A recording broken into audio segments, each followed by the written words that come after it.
5:10. Hard stop at 5:10. Thank you. So that means be brief.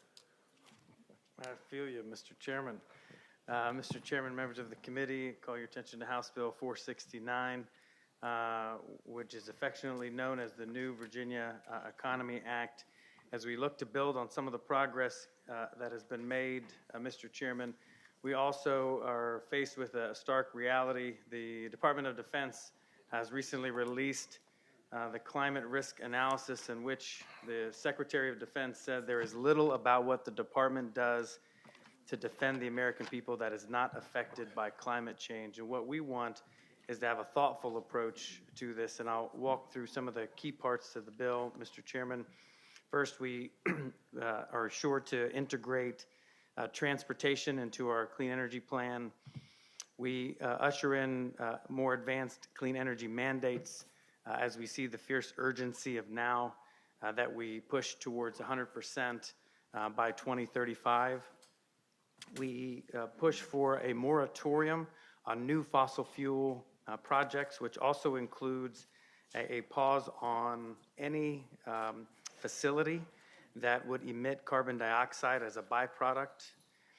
There is some good language in here that is new, Mr. Chairman, that would have a just transition fund as well as worker development to ensure that communities are lifted up and workers are front and center as we think through what the future of our energy portfolio looks like.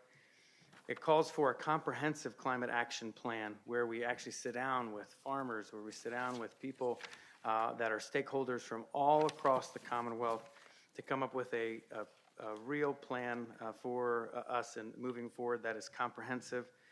There are pieces in this, Mr. Chairman, that help low-income communities to ensure that funds are targeted there as we're making investments. We look at some of the energy efficiency progress that we have made in recent years and say that by 2036 we would be a nationwide leader, hopefully, in energy efficiency with the targeted goals on an annual basis. And also what we have in this bill, Mr. Chairman, is to say that we want to protect ratepayers and do so by ensuring that the investments that we make are done first and foremost through base rates and a recalculation of base rates, as opposed to continuing to have racks build up.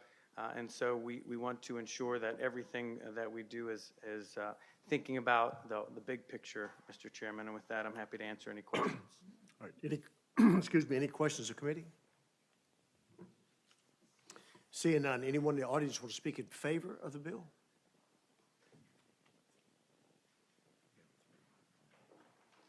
Okay.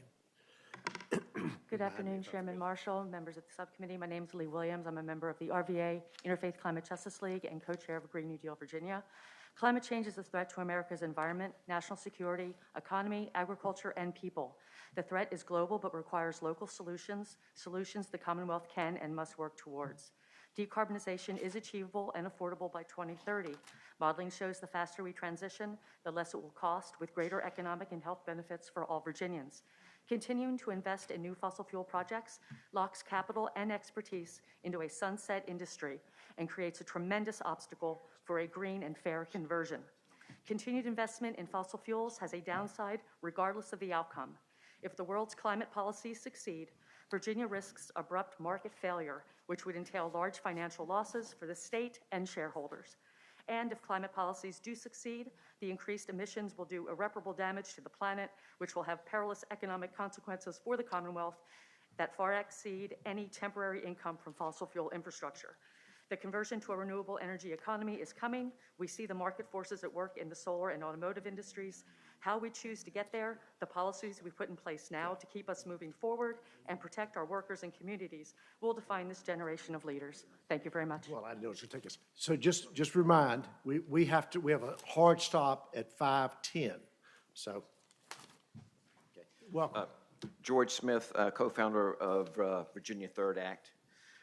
We have put things really out of balance by wrapping the earth in a blanket of greenhouse gases that will threaten every aspect of our environment and our existence. Climate scientists all over the world are looking at what's going on and saying, oh my God, this is so much worse than it looked like a few years ago.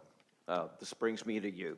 You are our elected representatives chosen by your constituents to represent their best interest. You are their leaders, and it's a big responsibility, but leadership is not looking at what's coming and what has already started and saying, hope the experts are wrong. Leadership is acting in the best interest of your constituents, even if they don't agree. Thank you. Thank you. Okay. Comment. Good afternoon. Hi, my name is Karen Campbell, and I'm the co-director for the Green New Deal Virginia Coalition, and I'll be very brief with my comments.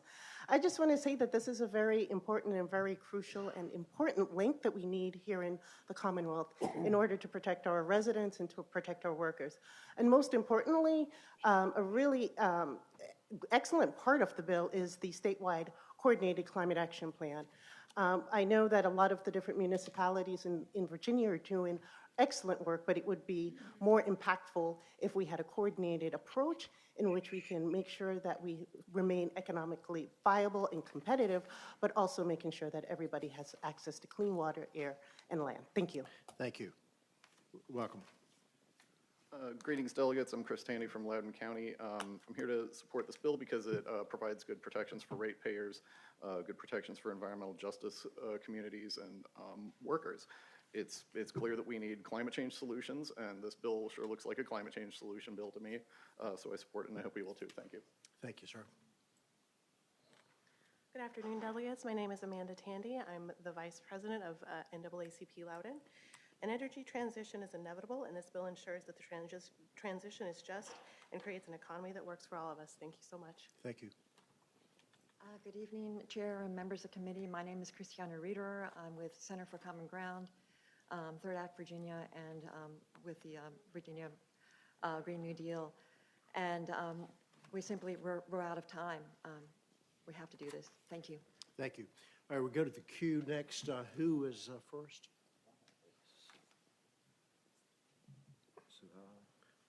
Shahad. Okay. Who's next? Richard Walker. Good afternoon, good evening, folks. I'm Richard Walker, impacted member, landowner from Union Hill that survived the Atlantic Coast Pipeline, a travesty.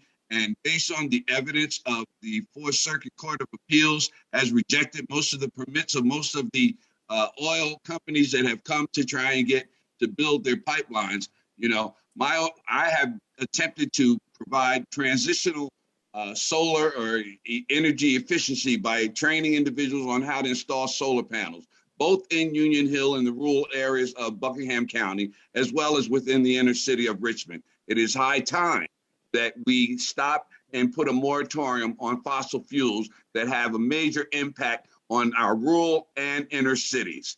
Thank you. Thank you, sir. All right, who is, we're going, in the interest of time, we're going to ask all of you in the queue, thumbs up or thumbs down. If you support, thumbs up. Seeing none, okay, we got a few. All right, thank you. Any thumbs down? Okay. All right, we're going to let you wrap it up, sir.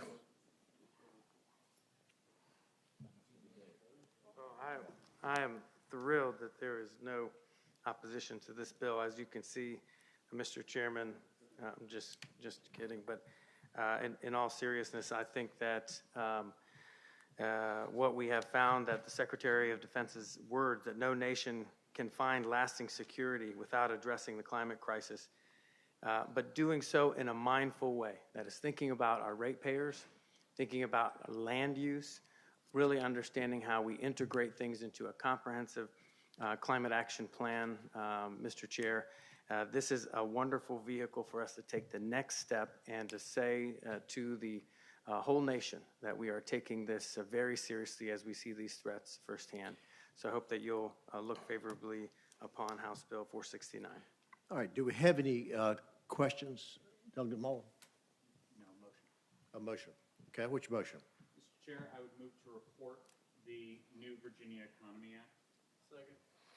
have a motion and a second to report the bill.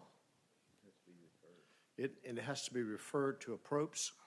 Report and, I would amend my motion. okay, report and refer, Yes, sir. okay. All those wishing to vote, please do so.